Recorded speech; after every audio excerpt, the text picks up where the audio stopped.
이 세상의 모든 부모들은 자신의 자녀들이 잘 되기를 다들 원하실 것입니다. 특별히 우리 믿음의 부모들은 자녀들이 예수를 잘 믿고 예수 안에서 복된 삶을 살아가기를 간절히 원해서 그것을 위해서 기도합니다. 그래서 때로는 자녀들의 잘못된 행동에 대해서 질책할 때도 있고, 잘못된 길을 걸어갈 때는 사랑의 매를 들어서 바른 길, 믿음의 길을 가도록 양육하는 것입니다. 오늘 본문의 에스라는 하나님께 기도하면서 그 기도를 듣는 사람들의 마음까지 움직여주기를 바라는 마음으로 지금 하나님 앞에 기도드리고 있습니다. 부모가 자녀들이 잘 되기를 위해서 기도하는 것처럼 말입니다. 에스라의 기도는 성경에 등장하고 있는 다른 여러 기도들과는 조금 다른 그런 기도 내용이 있습니다. 성경에 기록된 다른 기도문들은 대개가 시로 구성되어 있는 반면에 이 에스라의 기도는 내러티브, 그러니까 이야기 형식으로 되어 있다라는 것이죠. 또한 에스라의 기도는 전적으로 하나님께만 올려드리는 그런 기도라기보다는 백성들이 듣고 회개하도록 설교적 성격을 띠고 있다라는 사실입니다. 그래서 에스라의 기도를 설교 기도다라고들 말합니다. 우리도 주일 대표 기도 시간에 기도하시는 분들이 하나님 앞에 기도를 드리고 있지만 그 기도를 듣는 성도들에게도 어떤 메시지가 전달되기도 하는 것이죠. 예를 들어서 오늘 말씀을 통해서 은혜 받게 하옵소서라고 기도했다면 하나님께 말씀의 은혜가 임하도록 기도를 드리는 것이지만, 그 기도를 듣는 청중들에게는 오늘 말씀을 잘 경청해서 듣고 은혜 받아야겠다라는 그런 다짐의 시간도 되는 것입니다. 마찬가지로 에스라는 하나님께 드리는 기도를 통해서 곁에 서서 그 기도를 듣고 있는 사람들의 마음을 움직여서 그 마음들이 변화되기를 바라는 심정으로 지금 기도를 드리고 있다라는 것입니다. 이 시간 에스라의 기도를 살펴보면서 어떤 기도를 드렸는지, 그곳에서 어떤 교훈을 우리가 얻을 수 있는지 살펴보도록 하겠습니다. 첫째로 에스라는 하나님 하나됨에 대해서 기도하였습니다. 에스라의 기도로 보면은 저들이라는 단어를 사용하지 않고 우리라는 단어를 사용해서 기도하고 있다라는 것을 알 수 있습니다.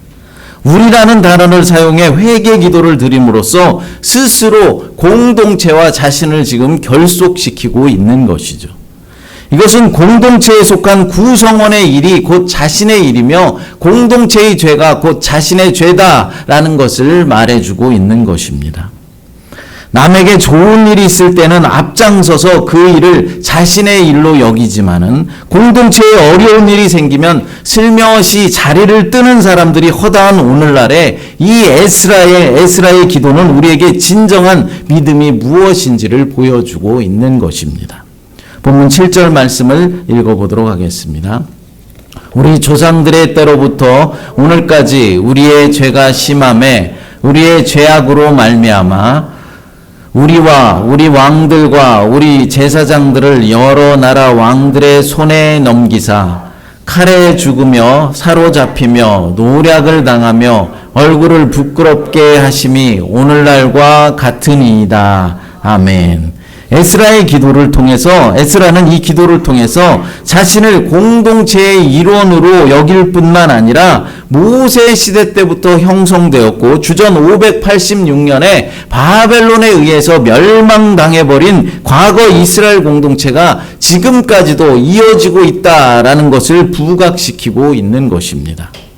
그가 국제결혼을 문제 삼았던 것도 하나님이 이미 오래전부터 선지자를 통하여서 금지했던 일이었기 때문이었죠. 본문 11절과 12절 말씀 같이 읽어보겠습니다. 전에 주께서 주의 종 선지자들에게 명령하여 이르시되 너희가 가서 얻으려 하는 땅은 더러운 땅이니 이는 이방 백성들이 더럽고 가증한 일을 행하여 이 끝에서 저 끝까지 그 더러움으로 채웠음이라. 그런즉 너희 여자들을 그들의 아들들에게 주지 말고 그들의 딸들을 너희 아들들을 위하여 데려오지 말며 그들을 위하여 평화와 행복을 영원히 구하지 말라. 그리하면 너희가 왕성하여 그 땅의 아름다운 것을 먹으며 그 땅을 자손에게 물려주어 영원한 유산으로 물려주게 되리라 하셨나이다. 아멘. 국제 결혼은 이미 오래전부터 하나님께서 금지하셨던 것이었다라는 것이죠.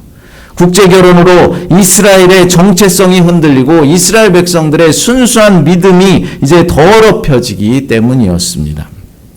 이처럼 에스라는 그의 시대를 과거 시대와 연결시키고 있으며 타 민족과의 국제 결혼 문제를 지난 수백 년 동안 지속되었던 이스라엘의 반역과 불순종의 역사의 일부분으로 보고 있는 것입니다.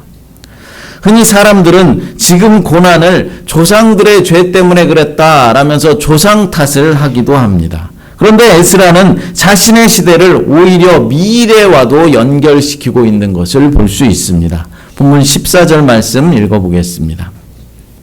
우리가 어찌 다시 주의 계명을 거역하고 이 가증한 백성들과 통혼하오리까? 그리하면 주께서 어찌 우리를 멸하시고 남아 피할 자가 없도록 진노하시지 아니하시니까. 아멘. 이 말씀은 우리가 앞으로도 계속해서 하나님의 말씀을 거역하면은 주님께서 노하셔서 한 명도 남기지 않고 없애버린다 할지라도 우리가 할 말이 없습니다 라고 말하고 있는 것입니다. 결국 에스라는 자신이 죄인들과 하나된 같이 이스라엘 공동체의 과거와 미래 그리고 현재도 하나이며 공동체의 생존 여부는 하나님의 긍휼하심과 자비에 달려있다라고 고백하고 있는 것이죠. 우리도 이러한 믿음들이 있었으면 좋겠습니다. 우리 모두는 새마음 공동체와 하나다라는 믿음이 있었으면 좋겠다는 말입니다. 그래서 교회에 기쁘고 좋은 일이 있을 때는 한 마음 한 뜻이 돼서 기뻐하고 즐거워하며 교회에 어떤 문제가 생기고 어려움이 있을 때는 나 몰라라 하지 말고 공동체의 문제와 어려움을 이겨내고 극복하기 위해서 기도하고 힘을 합하였으면 좋겠습니다. 교회는 나오는데 교회의 어떤 행사나 일에 대해서 전혀 관심도 없고 무심해서는 공동체의 멤버로서 자격이 없다라는 것이죠. 또한 뭔가 얻고 이익이 되는 일이 있을 때만 열심히 참여하려 하고 헌신하는 일이나 어떤 봉사하는 일이나 우리가 하나 되어야 할 때는 소극적인 반응을 보이는 것은 너무나도 이기적인 태도이고 공동체 입장에서 볼 때도 해로운 일이 된다라는 것이죠. 여러분, 저와 여러분들은 새마음교회 공동체로 이미 하나가 되었다는 사실을 믿으시기 바랍니다. 기쁜 일이 있을 때, 슬픈 일이 있을 때도 우리는 함께 할 것입니다. 영광의 순간이나 어려운 일이 있을 때도 우리는 모두 함께 있을 것입니다. 이스라엘 공동체의 과거와 현재, 미래도 하나이듯이 우리 새마음교회의 공동체도 하나이며 우리 교회의 생존 여부는 바로 하나님 손에 달려있다라는 사실입니다. 그러므로 우리는 하나가 되어서 교회를 세워나가는 일에 최선을 다해야 하며 우리 교회가 하나님 보시기에 합당한 교회로 세워져 나갈 수 있도록 해달라고 우리는 날마다 주님 앞에 기도해야 하는 것이죠. 성경은 한 공동체에 속한 구성원이 죄를 지면은 그 죄가 그 개인의 문제만이 아니라고 말씀하고 있습니다. 그가 죄를 짓도록 용납한 공동체에도 분명한 문제가 있고 책임이 있다라는 것이죠. 이 같은 성경적 공동체 의식을 상실한 이스라엘 백성들에게 에스라의 솔선수범하는 회개는 큰 도전과 자극이 되었던 것입니다. 우리 공동체의 한 사람의 우리도 공동체 한 사람의 잘못을 그 사람만의 잘못으로만 여기며 그 사람을 정죄할 것이 아니라 공동체 전체의 잘못으로 보고 기도해 나갈 때 우리 교회 공동체는 아름답게 하나된 공동체로 성장해 나아갈 것입니다. 둘째로 변화를 추구하는 결단이 있습니다. 만일 기도가 단순히 과거에 대한 회상과 미래에 대한 묵상으로만 끝나버린다면 이스라엘 공동체는 별 의미가 없을 것입니다. 우리의 기도도 마찬가지죠. 만약 우리의 기도가 과거의 죄에 대한 회개로만 끝나버린다면 진정한 회개가 되지 않는다라는 것입니다. 또한 미래에 대한 생각만을 하나님께 아랜다면 아무런 소용이 없게 된다라는 것이죠. 과거의 잘못을 회개했고 미래의 계획을 하나님 앞에 아랬다면 이제는 결단하고 다짐하고 행동으로 나아가야 하는 것입니다. 예를 들어서 어떤 집사님이 이렇게 기도합니다. 하나님, 그동안 하나님의 말씀을, 성경의 말씀을 제대로 읽지도 못하고 묵상하지도 못하고 배우는 것에 게을리했습니다. 용서하여 주시옵소서. 앞으로는 하나님의 말씀을 늘 가까이 하고 날마다 성경을 읽고 묵상하겠습니다. 이렇게 기도했다고 봅시다. 여러분들도 이런 기도를 많이 하지 않습니까? 그런데 그렇게 기도해 놓고서는 또 성경을 읽지 않고 성경과 담을 쌓고 살아간다면 이 기도가 온전한 회개 기도가 되겠느냐는 말입니다. 성경을 읽고 묵상하겠다라고 기도했다면 결단과 다짐을 하고 기도한 대로 행동으로 옮겨야 하는 것입니다. 그래야 온전한 회개가 되는 것이고 미래 계획에 대한 실천이 되는 것이죠. 에스라는 주의 백성들에게 회개와 함께 미래에 대한 결단과 행동을 요구하고 있는 것입니다. 바벨론으로부터의 귀향은 이 세상의 공의와 정의가 넘치게 하려는 하나님의 계획의 첫 단추였습니다. 그런데 이스라엘 백성들은 오히려 하나님의 계획에 역행하는 그런 공동체가 되어버렸죠. 그러므로 이제 그들은 선택을 해야만 했습니다. 계속 하나님의 계획을 역행하는 삶을 살아갈 것인지 아니면 지금이라도 변하겠다라는 결단과 의지를 가지고 실천하면서 살아갈 것인지를 말입니다. 우리도 그렇습니다. 만약 여러분 중에 하나님 뜻에 어긋난 삶을 살아왔던 분이 있다면 지금까지 잘못 살았음을 깨닫고 이제는 하나님의 뜻대로 살기로 결단해야 하는 것입니다. 결단만이 아니라 의지적으로 이제는 실천하며 행동으로 옮겨야 한다라는 것이죠. 하나님, 이제는 말씀을 읽고 묵상하고 배우는 일을 게을리하지 않겠습니다 라고 기도를 드렸다면 기도한 대로 이제는 결단하고 의지적으로 실천해 나가야 한다라는 것이죠. 에스라가 조상의 죄를 회상하는 것은 단순히 공동체의 과거를 논하고자 하였던 것이 아닙니다. 이 일을 통하여서 과거 조상들이 지었던 죄를 이제는 반복해서 짓지 말고 이제부터라도 변해보자 라고 호소하고 있는 것이죠. 그렇습니다. 우리가 과거를 회상하는 것은 단순히 진실을 밝히는 차원을 넘어서야 하는 것입니다. 과거를 거울 삼아서 선조들의 죄와 실수를 반복하지 않겠다라는 의지가 함께해야 하는 것입니다. 여러분, 우리나라가 국방력을 튼튼히 해나가는 이유가 무엇이겠습니까? 과거 일본의 침략이나 북한의 침략으로 인해서 나라를 빼앗기고 조국 강산이 파괴되고 나라를 잃은 수치와 민족 상잔의 비극을 거울 삼아서 다시는 그런 일이 반복되지 않도록 하자라는 그런 의미가 있는 것입니다. 우리의 믿음도 마찬가지라는 것이죠. 지금까지 믿음 생활을 해오면서 우리는 많은 일들을 겪어 오셨을 것입니다. 여러분이 정말로 믿음이 좋았을 때, 성령이 충만하고 은혜가 충만했을 때가 있었습니까? 그때를 경험하신 분이라면 성령이 충만하고 은혜가 충만할 때는 어땠습니까? 모든 것이 다 좋아 보였습니다. 모든 사람들이 다 사랑스러워 보였습니다. 누가 뭐라고 해도 별 타격도 없었고 오히려 긍휼의 마음이 있었습니다. 교회를 위해서라면 그 어떤 것이라도 다 알 수 있을 것 같은 그런 뜨거운 열정들이 있었습니다. 목사님의 말이라면, 그것이 하나님의 뜻이라면 간도 쓸개도 다 빼어줄 수 있을 것 같은 그런 마음이 들 때가 있었습니다. 아무것도 가진 것은 없었지만 늘 기쁘고 행복했습니다. 그런데 은혜가 떨어지고 이제 마귀 사탄이 가져다주는 마음에 사로잡힐 때는 어떻습니까? 모든 것이 다 싫어집니다. 교회도 싫고 목사고 장로고 다 밉습니다. 누가 조금만 뭐라고 해도 화가 치밀어 오르죠. 교회에서 어떤 일을 한다고 해도 관심도 없고 이제는 교회를 나오고 싶은 마음도 없어집니다. 목사님이 무슨 말을 해도 그것이 하나님의 뜻이라고 해도 듣지 않고 불평이 먼저 나오고 적대적이 되는 것이죠. 이미 많은 것들을 소유하고 있지만 늘 우울하고 기쁨이 없습니다.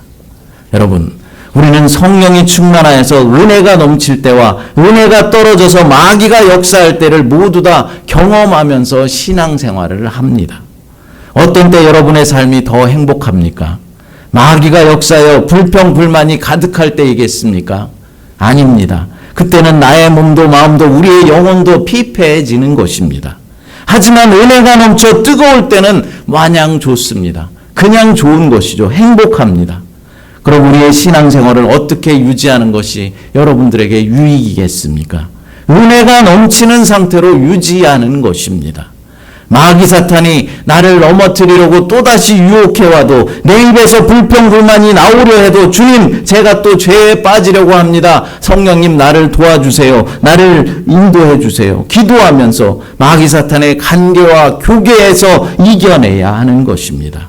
그래야 우리의 삶이 더욱더 복된 삶이 되고 더욱더 행복한 믿음 생활을 해나갈 수 있는 것입니다. 여러분, 우리의 과거의 신앙생활을 거울 삼아서 어떤 때가 내가 더욱더 복된 삶을 살았었나? 어떻게 살았을 때 내가 더욱더 행복했었나? 하나님 보시기에 기쁜 삶이었었나? 깨달아서 더욱더 행복한 삶, 하나님 보시기에 합당한 삶을 살아가게 되시기를 간절히 바랍니다. 그렇습니다. 우리가 과거를 돌아보며 거울 삼는 일은 우리의 미래를 더욱더 복되게 하는 원동력이 되는 것입니다. 에스라는 자신의 기도문을 통해서 백성들에게 이 점을 호소하고 있는 것이죠. 셋째로 하나님의 자비에 대한 믿음입니다. 에스라는 이스라엘이 조상 때부터 끊임없이 죄를 지어왔으며 기업으로 받은 약속의 땅 가나안에서 쫓겨난 것도 당연한 결과다라고 고백하고 있습니다. 우리가 조상 때부터 계속해서 죄를 지어왔고 죄가 심하였다라고 고백하는 것입니다.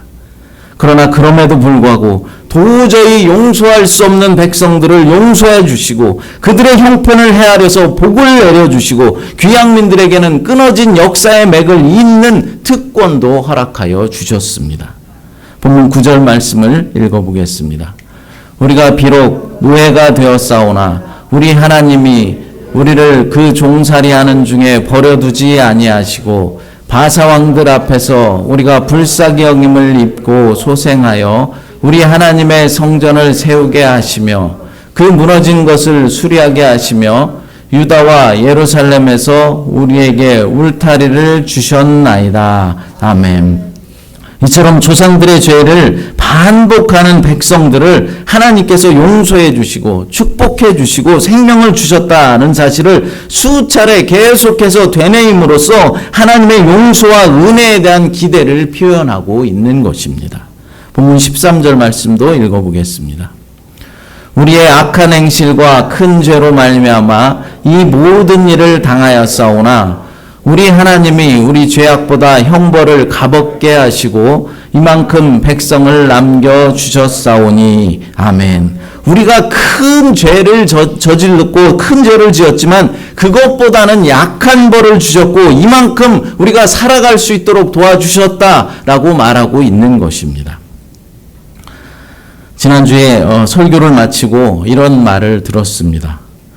우리 목사님의 설교를 들으면은 자기 자신이 쓰레기와 같은 사람이라는 생각이 든다라는 그런 말을 들었습니다.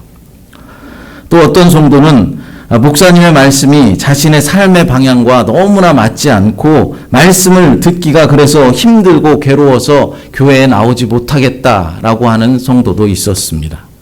그 말을 듣고 저도 많이 고민하고 생각했습니다. 나도 이제 축복 설교를 해야 하나? 교인들 마음을 좀 편안하게 해주고 교인들 귀에 듣기 좋은 말만 해주어야 하나? 그런 생각을 했습니다. 한 주 내내 나름대로 열심히 직장에서 고된 일들을 하다가 주일 하루 마음의 평강을 얻기 위해서 교회에 나오시는 분들인데 그런 분들에게 설교를 통해서 축복의 말씀을 전해주면 좋을 텐데 야단 맞는 느낌이나 혼나는 느낌의 그런 설교를 듣는다면 어떨까? 기분이 썩 좋지는 않겠다라는 생각을 해보았습니다. 그런데 여러분, 제가 일부러 여러분들 기분 나쁘게 하려고 그런 설교를 하겠습니까? 혼내고자 일부러 여러분들을 혼내려고 그런 설교를 하겠습니까? 아닙니다. 저는 다만 말씀에 나온 대로, 말씀에 있는 대로 말씀을 전할 뿐입니다. 그러다 보니 본문의 말씀에 책망의 말씀들이 사실 많이 나오더라는 것입니다. 여러분들도 아시다시피 저는 요즘 마태복음과 사도행전 그리고 에스라 이렇게 세 가지 본문을 가지고 2주씩 돌아가면서 설교를 하고 있습니다. 그런데 제가 축복의 말씀을 전하려고 마음 먹고 준비를 하려고 해도 본문의 내용이 그런 내용이 아니고 이스라엘 백성들의 죄를 책망하는 그런 말씀이 등장하고 있는데 어떻게 그 본문에서 축복의 말씀을 짜내서 전할 수가 있겠습니까? 일부러 축복의 메시지를 짜내서 전할 수는 없는 일이지 않습니까? 또한 여러분들이 말씀을 들으면서 혹시 불편함을 느끼고 마음에 거부감이 온다면은 그것은 자신의 죄에 대한 찔림이 있다라는 것입니다. 성령님께서 찔림을 주신 것입니다. 말씀을 듣고 자신이 쓰레기처럼 느껴졌다라는 것은 그 사실 아주 좋은 징조일 수도 있습니다. 왜냐하면 믿음이라는 것은 자신의 죄를 적나라하게 보는 것부터 내가 죄인이다라는 사실을 깨닫는 것부터 시작되기 때문입니다. 자신이 쓰레기와 같은 삶을 살았다라는 것을 느꼈다면 내가 지금까지 정말로 인생을 잘못 살아왔구나. 통렬히 회개하는 단계로 나아가야 하는 것입니다. 그래서 온전한 회개가 이루어지면 하나님께서는 이제 감사와 평강의 마음을 주시는 것입니다. 왜 그렇습니까? 쓰레기와 같은 내 죄를 예수님께서 대신 담당해 주셨다라는 사실을 깨닫게 되고 십자가 사랑을 통해서 내 죄가 씻김 받았다라는 사실을 깨닫게 되기 때문입니다. 쓰레기와 같은 죄인을 주의 자녀로 선택해 주시고 죽어 마땅한 인생을 구원하셔서 생명 주시고 천국 백성 삼아 주셨다라는 사실을 이제는 깨닫게 되기 때문입니다. 그것을 깨닫게 되면 이제는 감사와 찬양이 흘러나오게 되고 내 삶은 전에 없었던 기쁨이 넘쳐나게 되는 것이죠. 오늘 본문의 말씀이 바로 그런 말씀입니다. 에스라의 기도의 내용이 바로 그런 내용이다라는 것이죠. 그러니까 이스라엘 백성들은 과거 조상 때부터 계속해서 하나님 앞에 범죄해왔고 이제 바벨론 포로 생활에서 해방시켜 주었지만 아직도 과거 조상들이 짓던 죄를 계속 반복하고 있다라는 것이죠. 하지만 하나님께서는 죄를 반복하는 백성들을 용서해 주시고 다시 기회를 주시고 그들을 축복해 주신다라는 사실을 지금 에스라는 기도하고 있는 것입니다.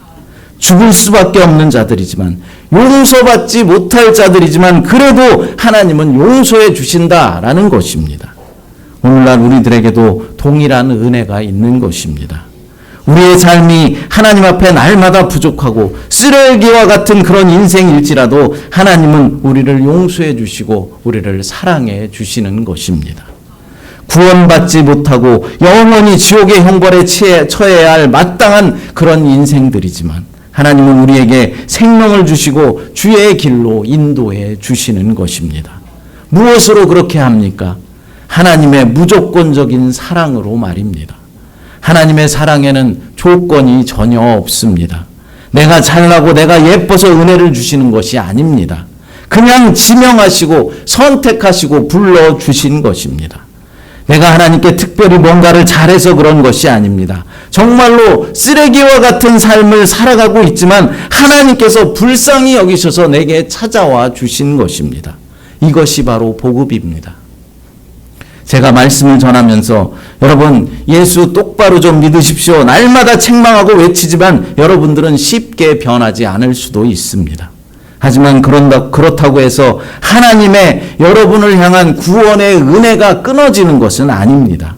계속해서 여러분들을 책망하며 연단시켜 나가실 것입니다. 그래서 결국엔 하나님의 마음에 합한 자가 되게 하실 것입니다. 본문 15절 말씀 읽어보겠습니다.